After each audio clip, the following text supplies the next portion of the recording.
Puzzle pieces on the floor, they don't fit in anymore. I'm changing, I'm changing. When they ask you who I am, what I've done and where I've been, there's one thing I want you to say. Tell 'em I'm brave, see it on my face. I am bigger than anything coming my way. It's a new day, now I'm not afraid. So if anyone asks you how I overcame, you can tell 'em I'm brave. Some days I come out on top, and some days I can't catch a break. But when the fire don't stop, I won't wish my troubles away. I've been down and I've been up, but if you look at me now, I'm moving into better, brighter days. Yeah, this hope is here to stay. There's only one thing you can say. Tell 'em I'm brave, see it on my face. I am bigger than anything coming my way. It's a new day, now I'm not afraid. So if anyone asks you how I overcame, you can tell 'em I'm brave.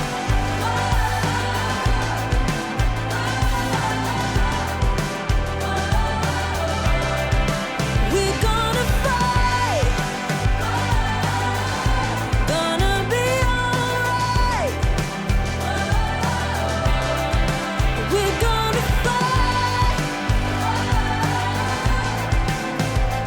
together every step of the way. Tell 'em we're brave, see it on our face. We are bigger than anything coming our way. It's a new day, we're not afraid. So if anyone asks you how we overcame, you can tell 'em we're brave.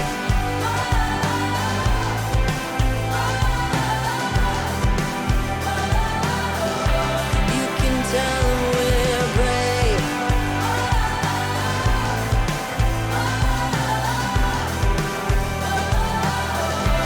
You can tell 'em we're brave.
One in 4 adults is affected by mental illness each year in the United States.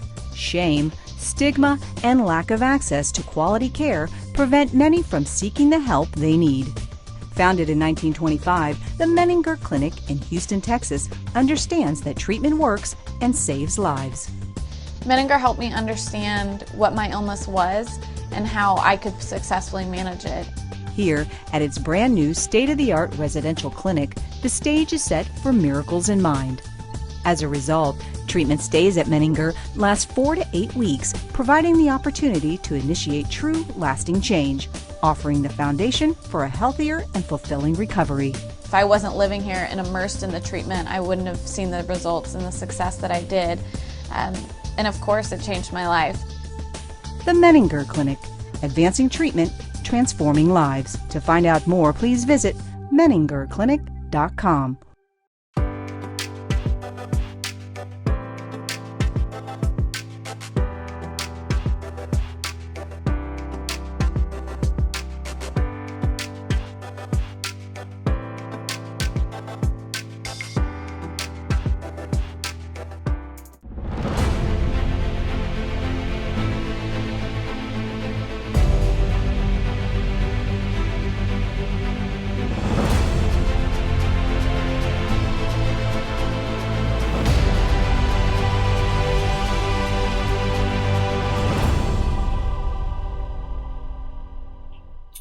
Hi everyone, welcome to This Is My Brave 2020 Stories from Home. I'm Jennifer Marshall, co-founder and executive director of This Is My Brave, and we are so glad you're here. First and foremost, we need to thank our 2020 national sponsors because without their support, this event would not have been possible. So thank you to Alkermes, Janssen, Synovian, Greenbrook TMS, Allergan, and MeUndies for your unending support. We are so grateful.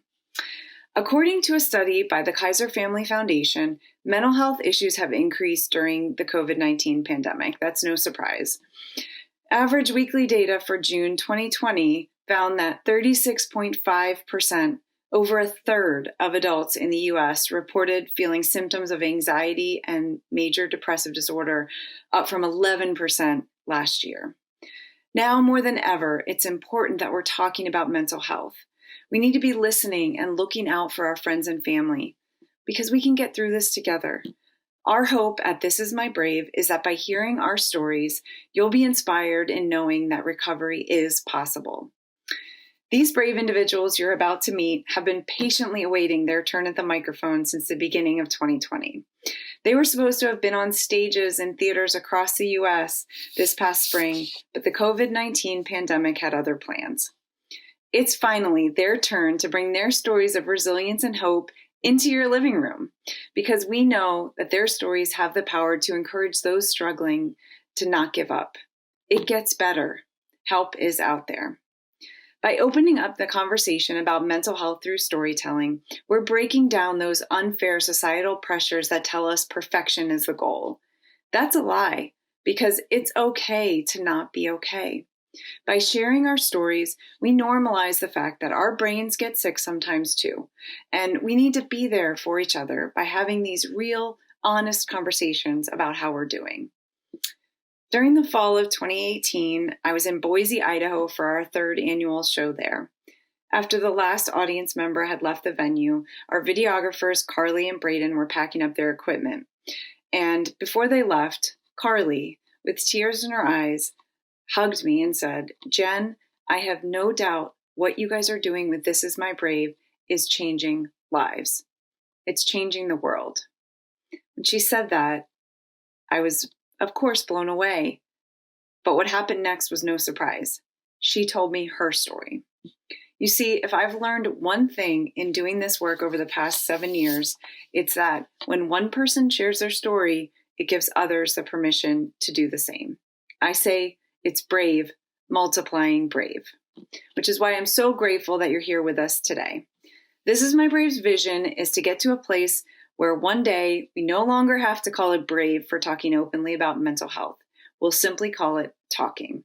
So let's get started. Please join me in welcoming to the virtual stage our co-producers of This Is My Brave Houston, Melissa Nolan and Joanne Simpson. Hello, welcome to This Is My Brave Stories from Home. My name is Melissa Nolan, and I'd like to thank everyone for joining us to witness the Houston area shine a light on mental health issues to end stigma. First and foremost, we'd like to take a moment to thank the Menninger Clinic and Lundbeck, our local sponsors who helped make this show possible. We would also like to give a special thank you to our local advertisers and community partners who've supported the show, volunteers who helped along the way, and our storytellers here locally in the community, coming together despite the difficulties of this year. Finally, thank you all for your time, support, and especially for believing in our mission. This Is My Brave is a very social organization. And while you can't take pictures or post videos like you typically could because we're virtual, we invite you to share posts on social media. Use Facebook, Instagram, or Twitter. Let people know you're watching or you're going to watch. Use our tag at This Is My Brave. And remember the hashtag #Storytelling Saves Lives. Even better, share that you're watching right now this live stream on YouTube. Comment along with us in the comment section. Shout out to the storytellers along the way, and let's have some fun. Since This Is My Brave is a storytelling organization, I thought it would make sense to tell you a little more about myself and how I got involved. Personally, I watched a great friend be involved with the This Is My Brave show, and I thought, man, that sounds great.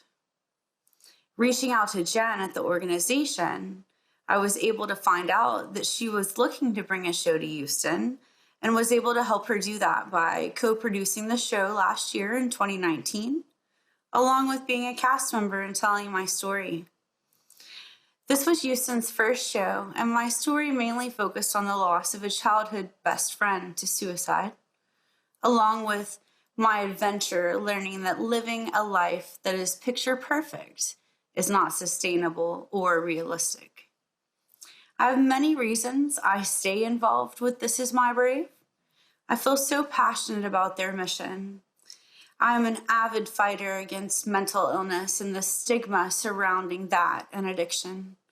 I have my own diagnoses of major depressive disorder and anxiety, which I care for very specially. And I know the power of storytelling.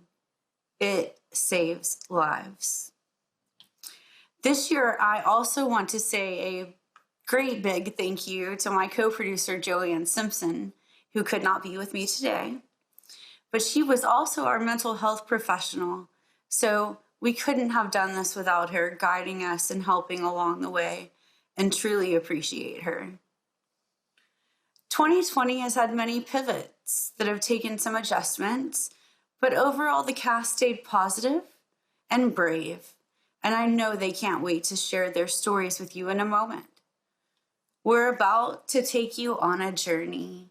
You will laugh and you will cry.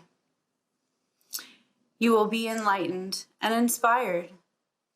And our hope is that you will leave with a transformed perception of the invisibleness of mental illness, thanks to the bravery of our cast members. Because this is the reality. 1 in 5 Americans live with a diagnosable mental health disorder. But because we don't talk about it and mental illness, often people suffer in silence. This changes today, right here, right now. We're shining a light on mental illness to show the world that we are your friends, colleagues, neighbors, community members. We hope that through our storytelling, you will better understand mental illness and will be able to be supportive to those in your life who may experience it. You may be inspired to share your own story. It's when we share our stories that we open up the conversation. And storytelling saves lives. Hello, my name is Leslie White, and I am a member of the patient engagement team at Alkermes. Alkermes is a fully integrated global biopharmaceutical company that applies its scientific expertise, proprietary technologies, and global resources to the development of medicines in both neuroscience and oncology. And as part of our efforts to develop these new medicines, we seek input from people with lived experience in the disease states that we focus on. My colleagues and I are united in our purpose to pursue great science with deep compassion and to help address society's greatest health challenges, including serious mental illness, addiction, and cancer. And we strive to make a real impact for patients, their families, and the community. For more information about Alkermes, please visit www.alkermes.com. Thank you and enjoy the program.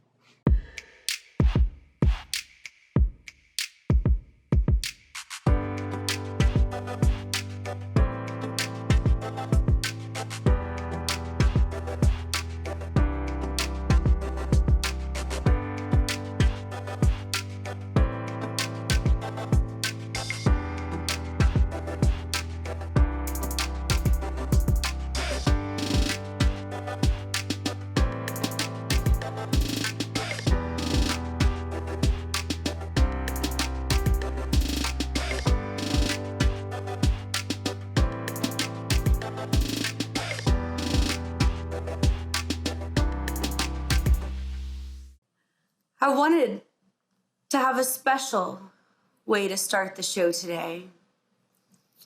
And it's with a tribute to one of our cast members, lost too soon, Sasha.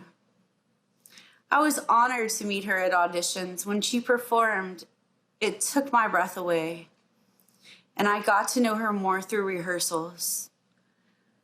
Sasha was a brave warrior, very mysterious, very clever, an amazing poet, and had a special presence that just stays with you.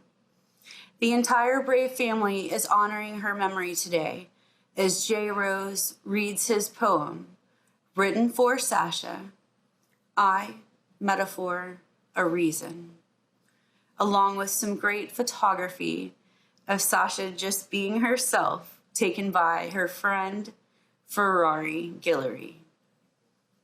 Thank you so much. Enjoy the show. A powerhouse, yet small in stature. Something magnifying about her. Mesmerized by how she can capture the essence of her grandmother's wisdom. Witty colloquialisms, tap dance on instrumentals, as metaphors eagerly watch from a distance, waiting their turn to make avid listeners walk in her shoes, maybe a mile or two. And that still wouldn't be enough to grasp a peripheral view of the things she's seen on the road less traveled. Motivation comes from the sound of gravel beneath her feet, head high, chest to the wind. I know there's friction, but keep going. Resistance from the wind grazing the skin sounds like woodwind instruments. So going against the norm feels like a breeze. Slight smirk on her face because she figured out life's a big tease. 1 step forward. 2 steps back. Slow dancing with Father Time only brings about patience. An attentive ear only settles for wisdom, a prisoner of her own solitude, because she knows that beauty never seeks for attention.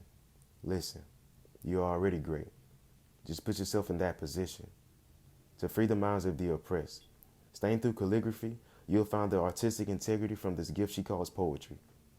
A coping mechanism for people like her. And if she's not careful, it'll be taken as a curse, a slight hand with words. We have you perceiving the best of her on the day she's at her worst. Jump in feet first. Go all in. I can tell you're blooming. It's blatantly clear. You're driven. Never seems so much ambition on your face. Because at the end of the day, you believed in yourself and that no one could stop you but you. Now that's true wealth.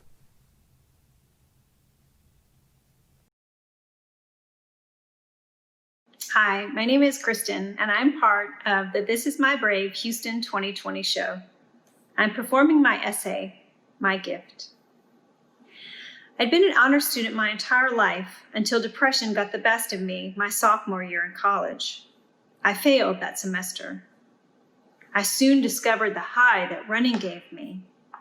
I ran for 10 years just to survive.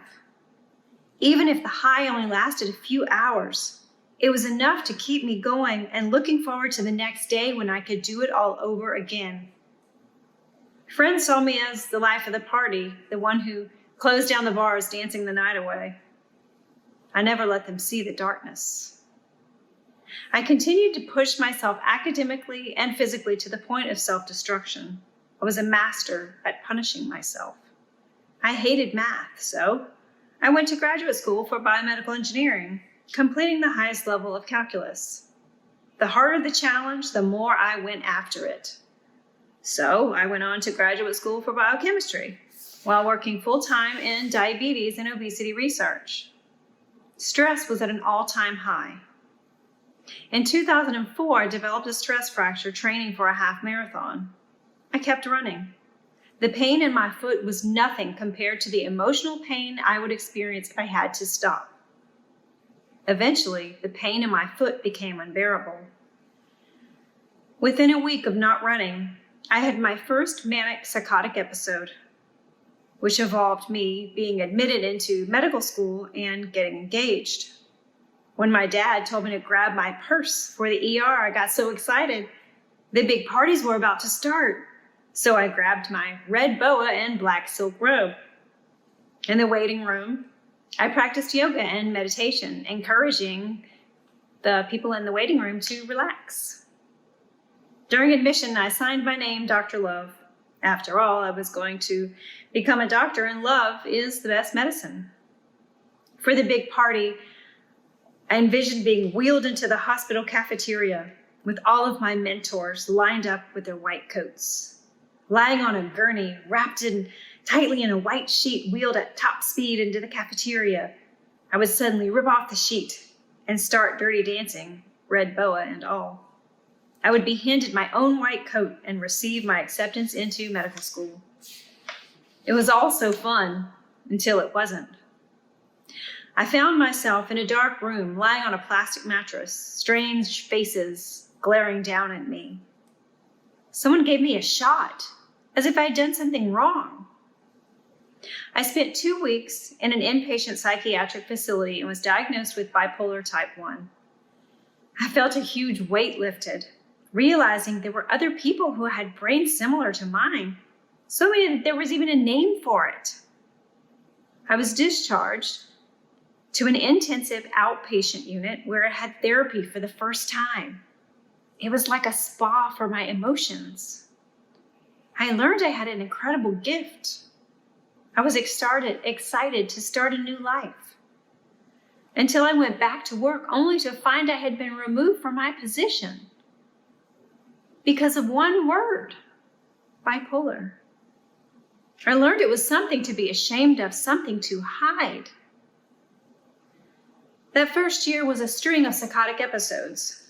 I dirty danced in the kitchen, practicing for my concert tour with Beyonce, danced a living room striptease for my mom and boyfriend, drove across the Mississippi River Bridge with my convertible top down, hands in the air. Envisioning the interstate was a racetrack, I drove as fast as I could. This racetrack had no pit crew, so I pulled into a gas station to fill up. Next thing I know, sirens and flashing lights were behind me as far as I could see. I was handcuffed, arrested, and taken to jail. Failure to pay for gas and fleeing the scene was my crime. The banana hotel card and gym card that I left on the pump did not suffice as payment. In jail, I was excited to change into my fluorescent orange jumpsuit, matching the cones on the racetrack. My psychiatrist and I decided that PA school would be a better choice than med school. Less years of training meant less stress. This would lessen the chance of psychosis. Translation: lessen the chance of anyone finding out I had bipolar. Because stigma in the medical profession is rampant. That one word could cost me my career. I applied to PA school less than a year later and was accepted on my first try. Though I had 3 psychotic episodes in school, I still graduated with an honorable GPA. Having a stomach bug was my cover for psychosis. Stigma was not going to stop me from graduating. For 13 years, 24/7, I hid my diagnosis. 3 years ago, I shared my story. My last psychotic episode was 10 years ago. My boss in 2004 said he needed someone reliable, assuming I'd make many more trips to the ER. I'd like to tell that man today that I have never been back to an ER and have never been admitted to a psychiatric hospital again. How's that for reliability? Since COVID, I've wanted my life to end on more than one occasion. After 3 years of mental health advocacy, I finally took my own advice. Last month, I reached out to friends and started seeing a therapist every week. I message her daily. If I had the choice to have bipolar or not, I would choose to have it. Because of it, I feel things with immense intensity. Yes, my darkest days of depression leave me feeling lifeless and paranoid. But my highest days allow me to experience joy more intensely, love more deeply, more fiercely than anyone I know. Bipolar is an illness, but yes, it's still my gift. My name is Kristen, and this is My Brave. My name is Lydia Jackson with This Is My Brave Houston 2020, playing my original song, Pain.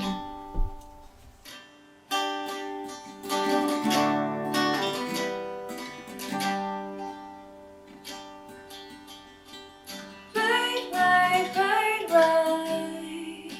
Still nothing feels right. Try. Still can't get my mind right. Why? It's all I can seem to ask, and I can't stand time. They say don't dwell on the past, and they say don't worry about the future. How can I not worry about the future? They say live in the present, each moment from heaven. Whoever said that, I don't think that they felt this pain. 'Cause the present is pain. When will it come? When can I stand on the happiness that comes from within? Flip on the switch, so my brain will mend. And by default I'll be in happy mood then. Just wanna be happy, oh, but it feels impossible when your brain seems hardwired for pain. And life is just pain. I try to focus on gratitude, but cry is all I can seem to do. And I feel like there's no getting over you. It's a lie. Can't convince my brain of the truth, and the past makes me worry about the future. Feels so hard to be hopeful about the future. They say pain is a teacher, each heartbreak a lesson. How many times will I be given this lesson again? When will this pain end? When will it come?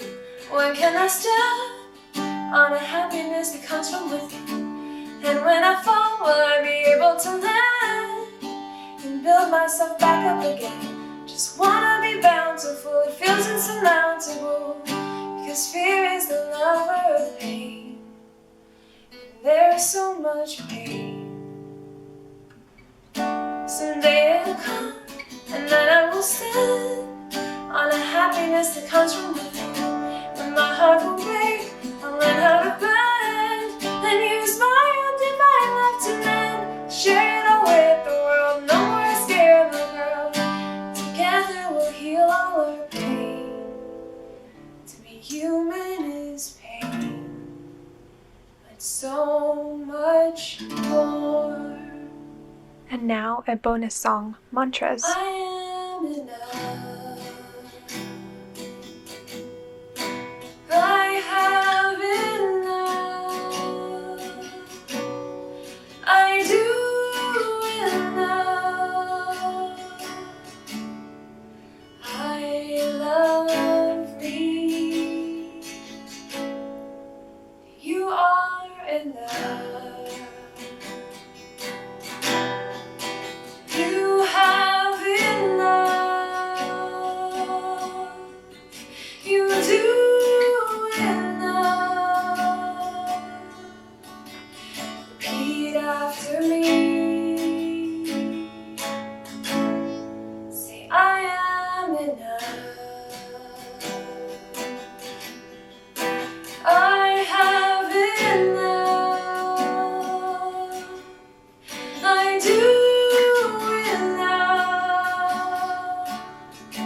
I'm Lydia Jackson, and this is my Brave. I've had depression and anxiety ever since I was a kid. I tried a couple of antidepressants, but they caused a lot of side effects, and the benefits never really lasted. I was so frustrated by my lack of progress in talk therapy, things just never seemed to click.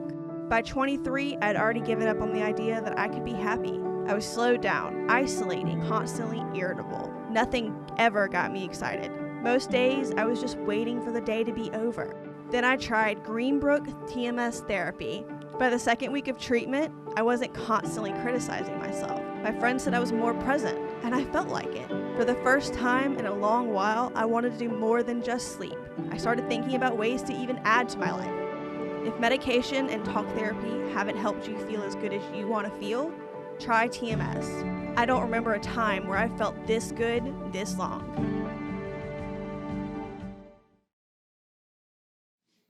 My name is Cecelia Chavez, and I am part of the Houston 2020 This Is My Brave cast, and will be sharing my story on Popo, my emotional pet. So, first, let's get to meet Popo. Come on, Popo. Come on. On here. Comfortable? You're good? Bow tie is on point. Yes, it's straight. I'm not gonna mess up. Hey, we need to get started. Eddie might show up. Okay. Hi, y'all. My name is Cecelia, and this is my emotional pet, Popo. So, most people don't know I have an emotional pet when they first get to meet me. I bet some of you already have one too. Oh, you can't see it? Oh, no worry. My mom couldn't see it. My dad couldn't see it. Sister, my brother, my friends. Well, to be honest, I didn't see it either. But pretty cute. Actually, the first person who saw Popo was my counselor in June of 2019. And then my doctor, and then it was me. My counselor first brought up Popo when she saw that I was having a hard time getting a job and just accomplishing everyday tasks. Since then, we've kind of been stuck together. At first, I wasn't thrilled. Right, Popo? I honestly thought my counselor must be crazy. Because I know I'm fine. And I didn't have to live with this thing. So I came to the conclusion that I needed to go somewhere where I know that they would see what I see. I went to my doctor, but she also confirmed the news. I didn't want to believe her. How did I have to take it with me? You mean to my home? Oh my gosh. So there was someone with a bachelor in psychology and worked in public health, and I couldn't get rid of it. I didn't care, to be honest. I just kind of wanted it gone. Just wanted it out of my life. I just was trying to shoo it away. Go away. That didn't work. I tried everything to make it leave. I fed it cake, because everybody loves cake. Took it shopping, bought it a cute dress. Green is not Popo's favorite color. Okay, that didn't work. I tried to pull and push it out, pull it up from its food straps. Popo wears cowboy boots. But that didn't work. So, next plan of action was I was going to go where the smart people are. I was going to go to a conference. And not just any conference. I was going to go to a conference where people who help with these emotional pets.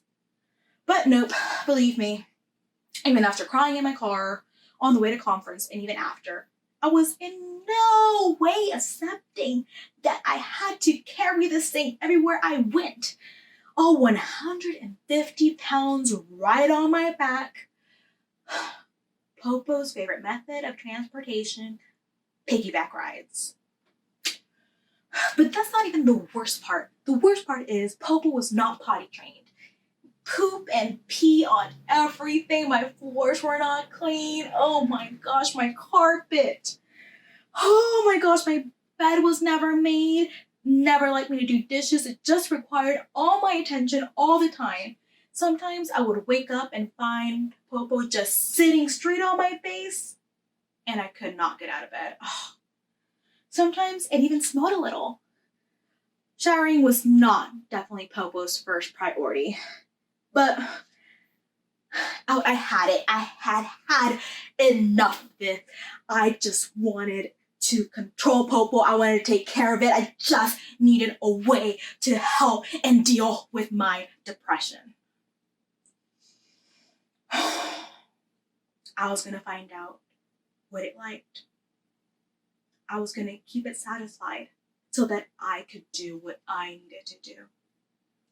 I eventually find out that it liked to take walks outside, to ride on the scooter. We would sit together and journal, meditate. Eventually, I didn't have to carry it on my back and it would just be on a leash. It got smaller. I would take it to go to the counselor and the doctor, which it loved, and I had a team that now would help me take care of it. And we would even take it to go see other emotional pets. And there were days where I did not have to take it out with me at all. But don't be fooled. There are days that, out of nowhere, where I'm not taking care of it, 150 pounds would just magically show up on my back. But that is okay. Because now I know what I need to do to make sure that Popo is taken care of. Having an emotional pet is not always easy, but for me, it has taught me so much. It has taught me to slow down, to face my fears, to look for joy. So I'm here to invite you not only to see my emotional pet, but also to see all the emotional pets that are around us. The CDC states that 1 in 5 people suffer from mental illness. So look for the pet that belongs to your classmates, your family members, your friend, your neighbor, or maybe even you. They are all around us, and they're uniquely made. Some crawl, fly, slither, and jump into our lives. My hope is that we continue and come together. And just because we can't see something with our eyes, it does not mean that it's not there.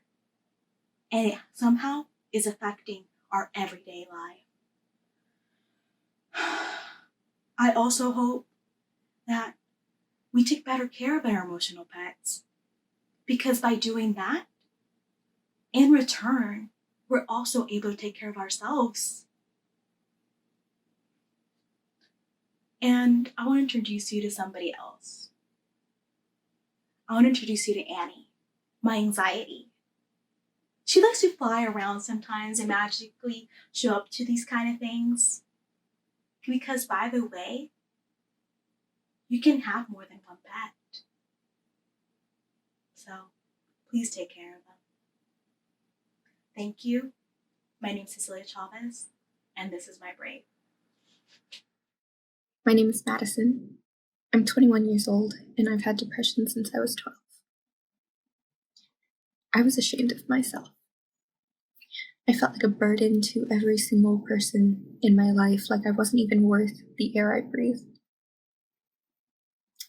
I was ashamed I felt that way in the first place. There are so many people in the world whose lives are so much harder than mine, and they still went on. I didn't feel like I could go on. I didn't feel like I should. My depression was my own little secret, but it was one I prayed anyone would see. I wanted someone to look at me and say, I know you're not okay. But no one did. It took years to understand that I needed help, that I couldn't fight this on my own, because I knew if I fought it on my own, I wouldn't win. No. I tried to tell my parents, but it's hard for them to help when I really didn't let them know everything that was going on. Still, they took me to a doctor. The doctor got me meds. The meds worked for a while. Then I entered college. Then I discovered drugs, alcohol, all of these unhealthy habits where I just spiraled. I didn't feel like fighting anymore. I didn't feel like fighting for my life. So I finally broke. The poem I'm about to read is titled Broken. It was written when I had given up on my life. It was written in the psychiatric section of an emergency room. And it was written in secret, still, while my parents were across the room, to my past self who was terrified of letting anyone know she needed help. Here it is. Would you believe me now that I'm twiddling my thumbs in a baby blue gown waiting for the doctor on call? Would you believe me if I told you it's taken years, but you finally broke? Not the way you would have thought, with tears staining your cheeks, screaming wordless cries, or half alive, eyes closed, halfway in bliss, halfway in hell. No. You broke with a smile, laughter bouncing off the walls, grinning ear to ear with a hello, how are you, and a thank you, walking complacently to peace. Your tears and smiles mix, forming a weird concoction of desperation and relief, peace and insanity. You broke, and you were glad to have broken, because it wasn't some simple feeling to be brushed off with a sleight of hand. It wasn't just you being sad or reacting to what others see as a lucky and wonderful life. You fought this battle for so long. And now that you had almost surrendered, you have a whole army behind your back. Would you believe me now that I'm broken and so much happier for it? It took a long time for me to ask for help. I'm so lucky to have the people that support me. I'm so grateful to them for helping me live every day. Thank you. 53 years of my life in 5 minutes. Now, that's a tall order for anybody, but especially for this wordy English teacher. However, as I sat and reflected on how to look back at my life, I often find I turn to the yellowed pages of my photo albums. When I look at a picture, I'm immediately transported back to the sights, sounds, smells, and especially the emotions of the picture. However, there's one relationship in my life that I don't have any physical pictures of, and it's perhaps more important than most relationships in my life. That's my relationship with anxiety. While I don't have any physical pictures, I have a lot of images stored up here. And today I'd like to share my mental photo album of anxiety with you. A collage of childhood anxiety shows me creeping down the stairs every night to the basement of my childhood home in Ohio to check under the shelves, and then going back upstairs to check each lock multiple times to make sure no boogeyman had snuck into my house sometime during the day. Fears of something bad happening to me or my family kept me awake for many nights as a child. Oh, if we turn over a page, there's all of my report cards there. And by the way, they're all filled with A's, because really nothing less was acceptable to me. And I worked really hard to maintain that grade point average. However, my high school nemesis physics filled me with dread and resulted in the only B of my high school career. That B, a B, gave me such a feeling of disappointment in myself, and it stuck with me for years. Oh, as I turn a couple of pages, there's pictures from my married life. Oh, there's a picture of me sitting in front of a computer, looking at emails that my husband had sent to other women, and even some teenage girls. The pictures on the facing page are of me confronting him the next day, only to be told I was misunderstanding the situation and there was nothing going on. Those pictures are filled with his deflection of responsibility and my heightening anxiety. A few more pages, and I have pictures of me waking up once again in the middle of the night, wondering where my husband had gone at 2 a.m. and why the space in the bed next to me was empty. Slowly, anxiety began to overwhelm me, and I subconsciously decided to shut down my emotions. Because frankly, not feeling and denial were a whole lot easier. Living with a facade of normalcy became my norm, while anxiety still began to continue to rule my life. About 10 years later, there's a picture of me cradling my teenage daughter as she sobbed in my arms. I was numb. Her dad, my husband, had just told us that he was in love with another woman. Our marriage was over. My precious daughter had just finished her own recent stay in a mental hospital, and my dear son was beginning to retreat inwards to cope. The bandages that covered my daughter's self-inflicted cuts on her arm were symbolic of the cuts that were tearing our family apart and affecting all of us. To be honest with you, the next couple pages in my mental photo album were pretty blank. I just didn't feel anything. Oh, feelings would rear their ugly heads, and in some psychological game of whack-a-mole, I would smack them down so I wouldn't have to feel them. I wasn't dealing with my issues at all. I was just getting through day by day, sometimes moment by moment. Oh, as I turn the page, there's some pictures again, and suddenly they're a little bit brighter. Oh, there's a picture from my first 12-step Al-Anon meeting. I remember that day. I walked in thinking I had it all together. But as I think back on it now, I know I was anxious, fragile, depressed, and frankly, pretty broken. But if I look close enough at those pictures, there really is a tiny spark of courage that would eventually grow into a flame. Pictures on these pages are filled with countless hours of Al-Anon meetings as I slowly began to open up to my emotions and acknowledge my anxiety. There's also a lot of pictures of me with my sponsor, as she worked with me and encouraged me to be rigorously honest. Honest about my pain, about my anxiety, and yes, even honest about my part in the mess that my life had become. Thankfully, she also encouraged me to be rigorously honest about my hopes, my dreams, and my strengths.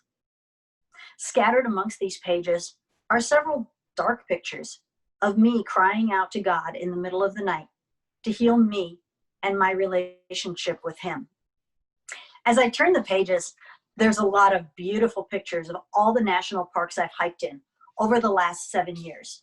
Soon after acknowledging my anxiety, I realized that hiking fed my weary soul and stilled my anxiety.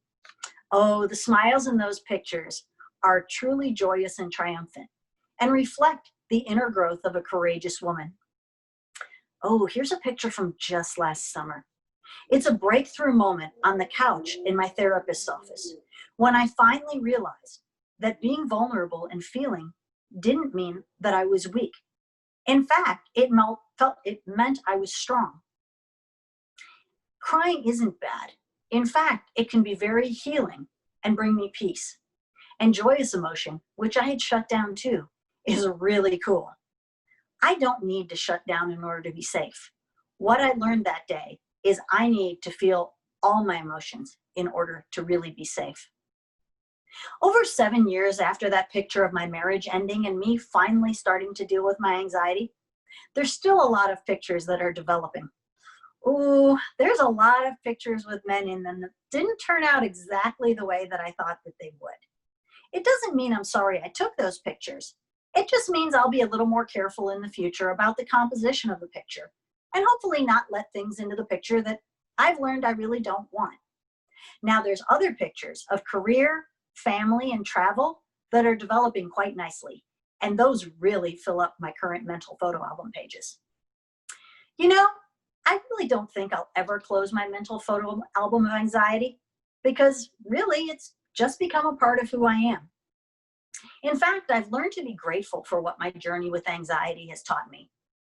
It doesn't mean that all my pictures are bright. In fact, there's still some dark pictures that come up every so often. However, now I have tools to deal with them, faith and prayer that sustain me, and I can reach out to other people who support me along my journey. Thanks for becoming another picture in my mental photo album today. My name is Diane Moretti, and this is my brave. Hello, my name is Corrina Lopez, and I'm here today because I want to send out a message, something from my heart. I want to be a voice for those that don't have a voice, for the ones that are too scared to, and the ones that it's too late for. It's like when I was 6 and I wanted to speak up, but they told me to shush, don't say nothing. But I'm big now, so I can do it. But anyway, I started writing when I was 6 years old. That was my escape goal. That's how I got away. I went to my books and just began writing poetry. It's my passion. It's something I love, and it's a gift that I believe God gave me, and I'm here to share it with the world. Earlier this year, I auditioned with this one girl and my sister through the program, the show, This Is My Brave, and she's no longer with us. So I'm here to be her voice and the voice for all those that are too scared and don't have one. I've gone through about everything. I have lost many people that I love in my life. You know, my mother, my husband through drug addiction. I've battled many things from meningitis. I'm in remission now from cancer. And I got this because God's got me and God's got you too. And I just want to give you a piece of my heart. And this is what I call this is my brave. Here I go. As a child, we bragged to all the neighborhood kids, telling them, when I grow up, I'm going to be famous. My name will shine in the spotlight. Wait and see. A movie star. That is what I will be. And after that, I'm going to save the world. Like Wonder Woman and Superman.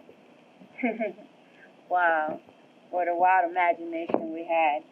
But could you blame us? We were all just kids, so full of joy and laughter. Well, until someone else's destruction blows in our direction. It's like watching a volcano eruption. All our hopes and dreams have simply vanished. Even the faith we once had. No one ever grows up and says, I want to be an addict with nowhere to go and nothing to eat. No, no, no. But it is reality, and sometimes it happens. As we fall into the devil's temptations, he fills our hearts with all kinds of falsification, destroying the heart that God took his time to create. As I bow my head down and fall to my knees, Lord, please forgive me. I want to live for you as you live through me. A man I cannot see, but I do believe that one day, I will earn my wings and shine eternally. I hope you like it, and just a message, and I hope it changes your perspective, that we all got this. We can all love. It's not too late. Open up your heart. Trust me, it'll be worth it. It's good. Love y'all all. Peace.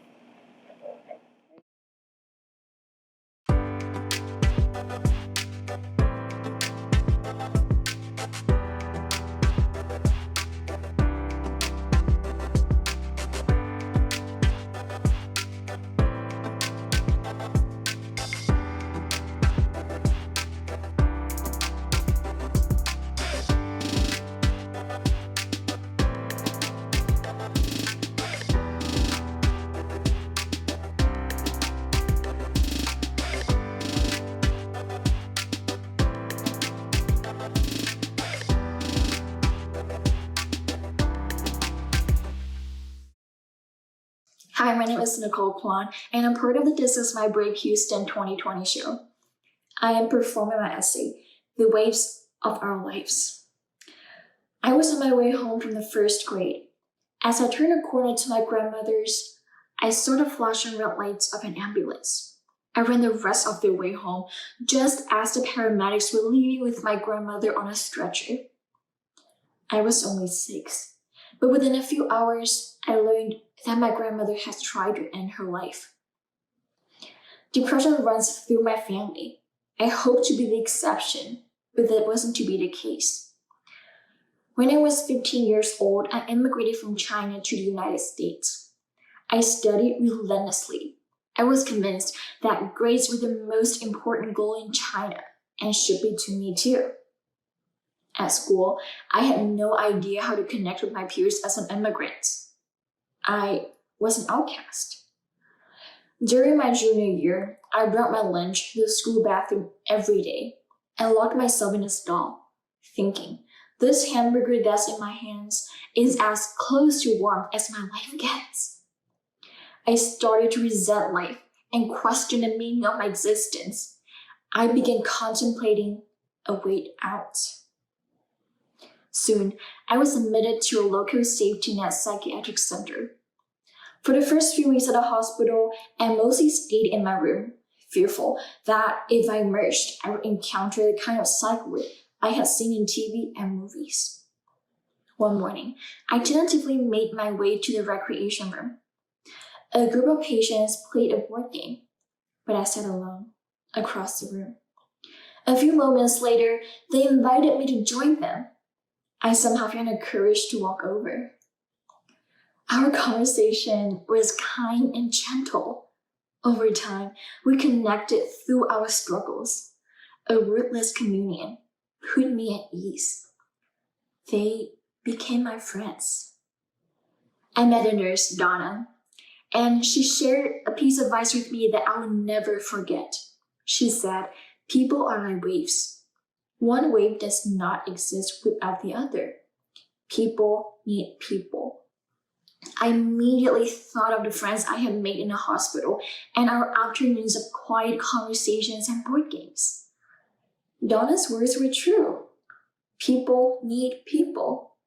It sounded so simple, but it resonates with me to this day. Even Donna's mere presence next to me that day was a small miracle. I thought of the million things that needed to happen to bring us together. The million waves.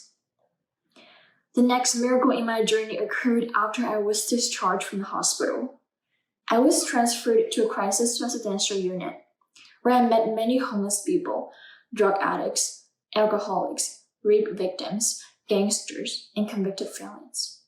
I was shocked because I had never before met people with these kinds of life experiences. In the beginning, it was scary for me to talk to my fellow residents. But after living with them for a few days, I learned that many had been through terrible traumas in their lives. Lewis, a former gang member about my age, explained that his entire family avoided him, except his mom. The indestructible bond we have is miraculous. It's what's gotten me this far. I quickly learned that the people who affected my peers the most were not the bullies or abusers, but the people who, through sheer kindness, had kept the people I was talking with alive. The words of the nurse Donna came back to me. People need people. Although my path through mental illness has not been easy, when I think back to the most pivotal moments, there were simply moments when one person showed me the kindness I needed to put one foot in front of the other and take the next step.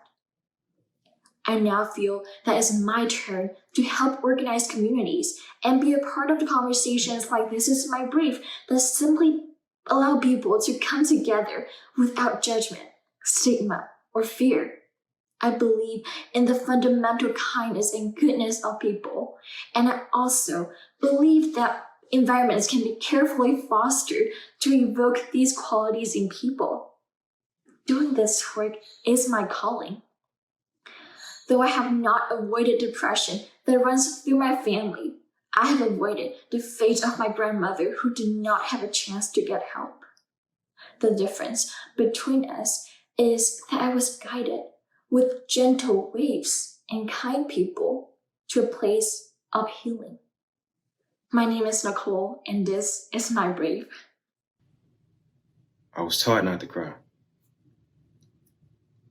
Because the sight of waterfalls down my left thigh would make my uncles cringe.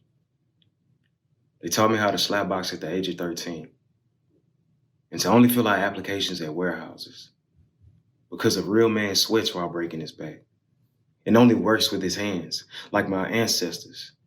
Pricking their fingers on blood-smeared cotton for hundreds of years wasn't enough.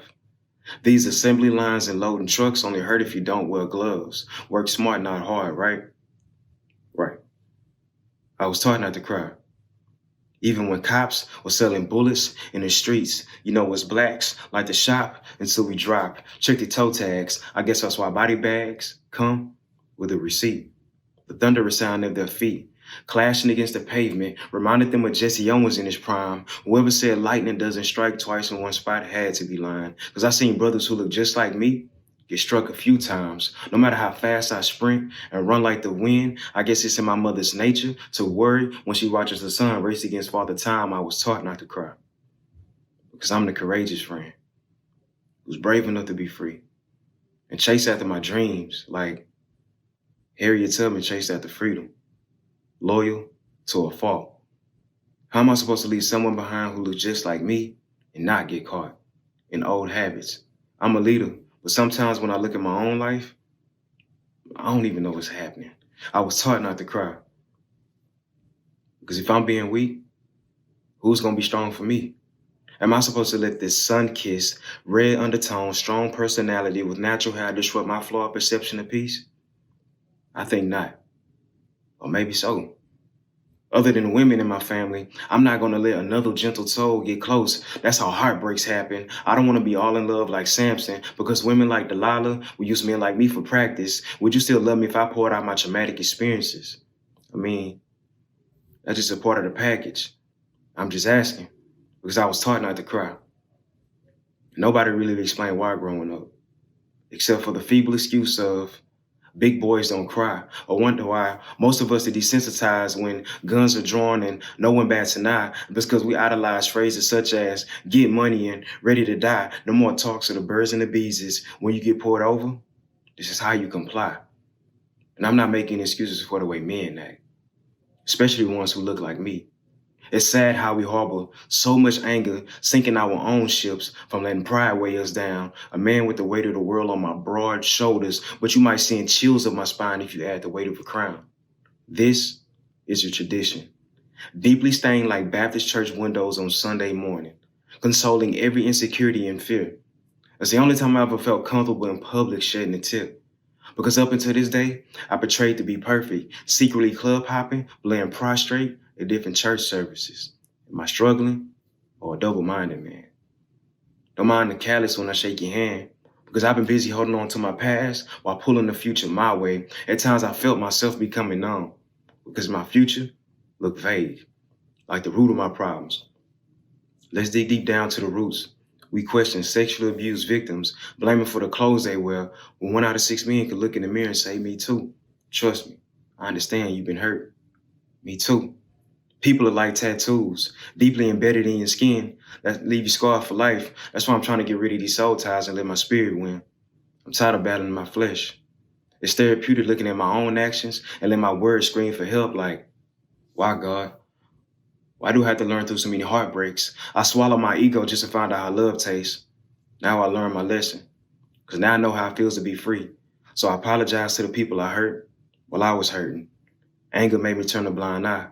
Today, I started getting rid of my detrimental ways, all because I was taught not to cry. Hi, my name is Limor Smith. I am part of the This Is My Brave Houston 2020 show. I will be reading my essay, Slay My Stigma. I hope you enjoy it. I am here to slay my stigma. There are a few definitions for slay. The two I like best are to strike down and to do something exceptionally well. Today, I'm going to strike down my stigma exceptionally well. When I was 19 years old, I was diagnosed with bipolar disorder. Coming out about this has been on my bucket list for years. This is one of the scariest and most amazing moments in my life.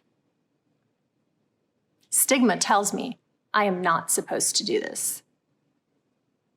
I am here as living proof that having a chronic mental illness does not stop me from having a fulfilling family life, amazing husband, wonderful children, great friends, and work that inspires me.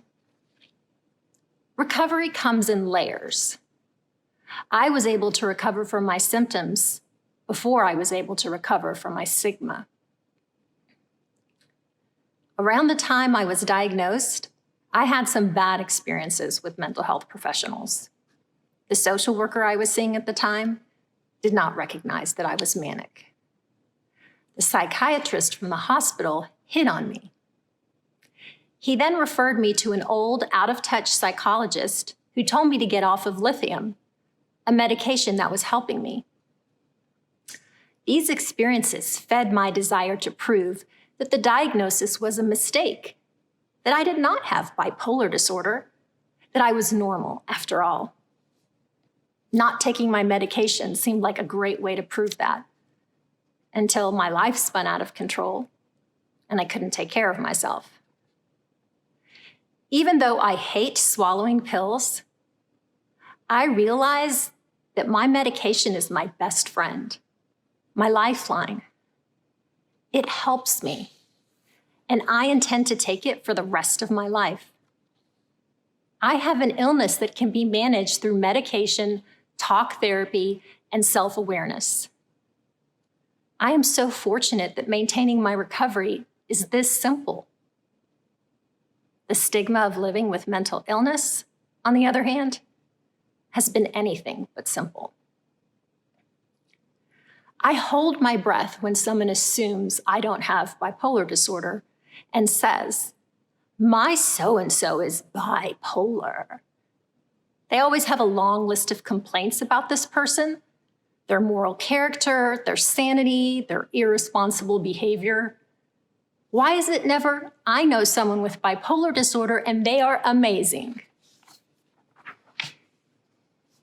Hearing people's opinions about bipolar disorder made me feel inferior, defective, and alone.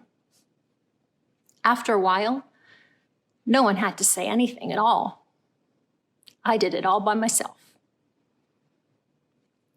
I am a PhD student studying mental illness self-stigma, which is when a person applies negative stereotypes about mental illness to themselves. For a long time, I believed all the negative stories and images about people with bipolar disorder, and I applied all those terrible stereotypes to myself. I have come to see that the irreparably damaged image of myself as a person with bipolar disorder never existed anywhere more powerfully than in my own mind. Now I understand that I rejected myself so cruelly because I wanted to punish myself for being pathetic, and I wanted to beat anyone else to the punch. I walked around on eggshells, waiting for someone to out me, judge me, gossip about me. I lacked self-compassion.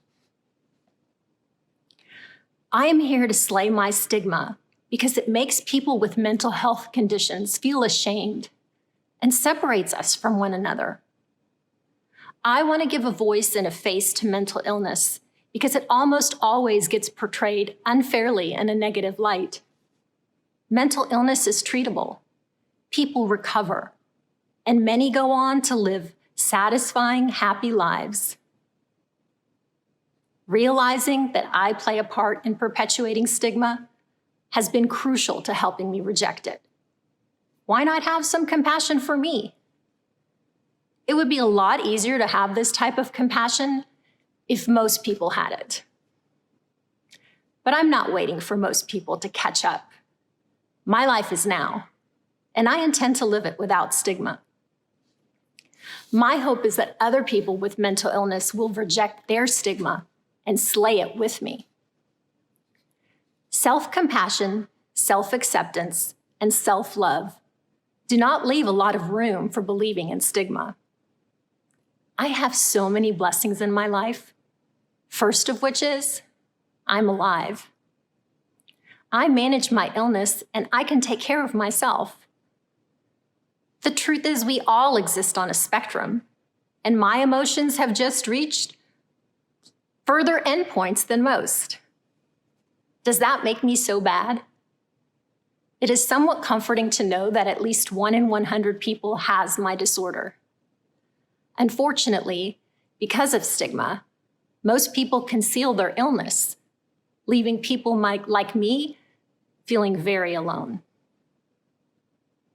Out of the 27 years I've had my diagnosis, I have never met anyone who was open about their bipolar disorder until I met the 2 wonderful ladies in the Houston This Is My Brave cast, who were out from the moment I met them. The secrecy, concealment, and deception involved in the stigma of living with mental illness is unacceptable, a source of unnecessary suffering, and it's dangerous.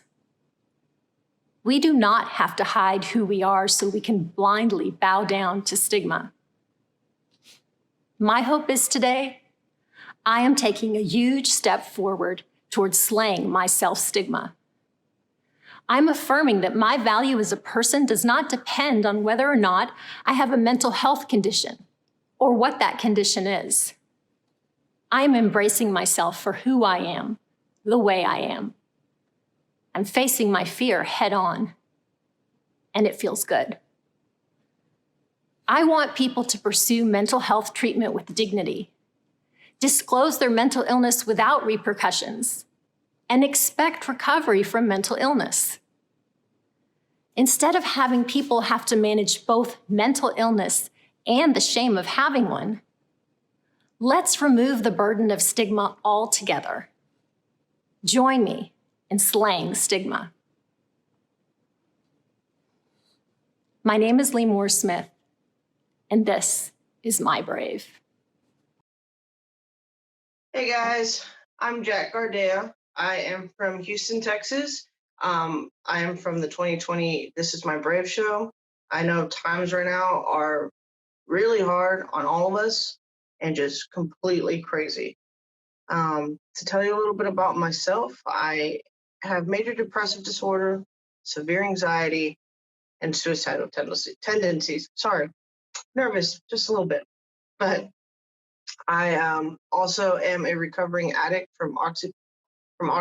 I've been sober for 1 year and 7 months now, and I am a recovering alcoholic. I've been sober for 1 year and 8 months for that.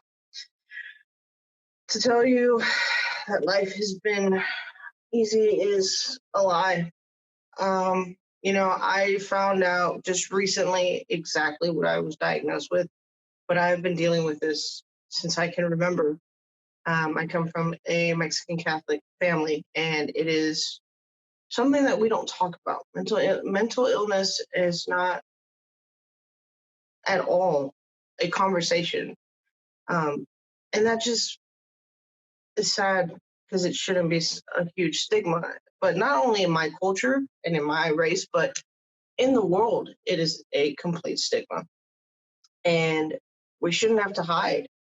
I'm also trans, so it has been definitely a roller coaster. I'm transitioning to male, and I want you to know that you're not alone, that there are other people like you that are dealing with this, because I always felt like I was alone.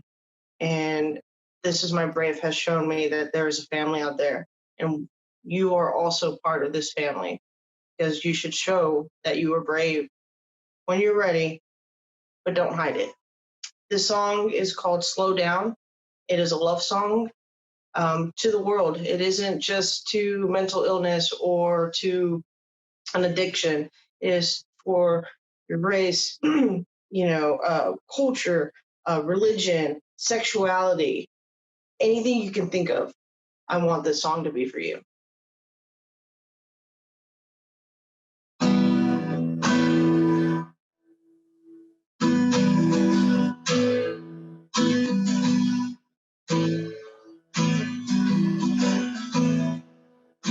Shine on today, teaching down your face. You've seen the world in a different way. They didn't mean the words. It's just hard for the world to show that we understand. So slow down and take a deep breath. Into my arms, set the streets with love, and show them who we are. They don't know who to blame, so they blame what they can't explain. Don't let the world touch you down. Stand up from the ground, and you know that you will be found. Don't let the world bring you down. You, my warmest sound. The strife, love, and tears we are found. So just because they wish it weren't so, our lives have tried to so slow down and take a deep breath. Fall into my arms. Take a street with love. Let's show them who we are. They don't know who to blame, so they blame what they can't explain. Don't let the world bring you down. Stand up from the ground, and you know you will be found. Don't let the world bring you down. So slow down and take a deep breath. Into my arms, till the street with love. Let's show them who we are. They don't know who to blame, so they blame what they can't explain. Don't let the world bring you down. Stand up from the ground, and you know you will be found. Don't let the world bring you down.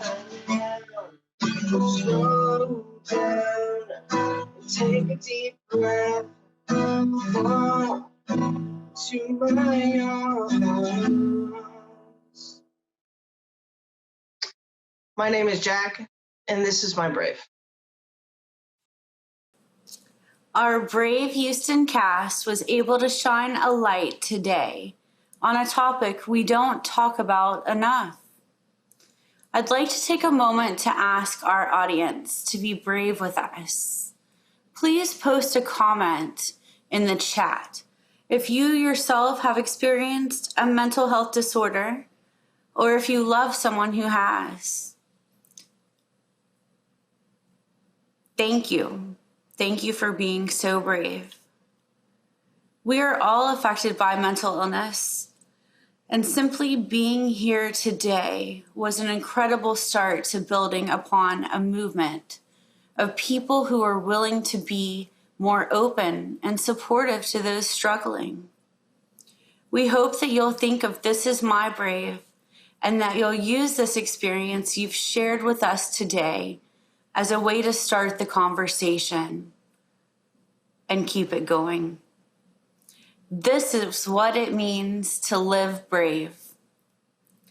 If you were moved by what you witnessed during this show and you'd like to make a contribution to This Is My Brave to help them continue this vitally important work, please see the links in the comments section or visit https:// thisis-my-brave.org/ways-to-give/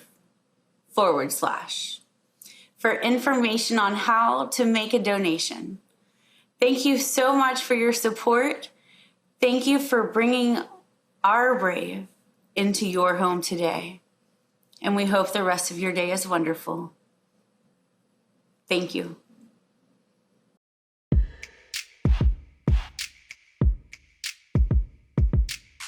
I thought there was no way out.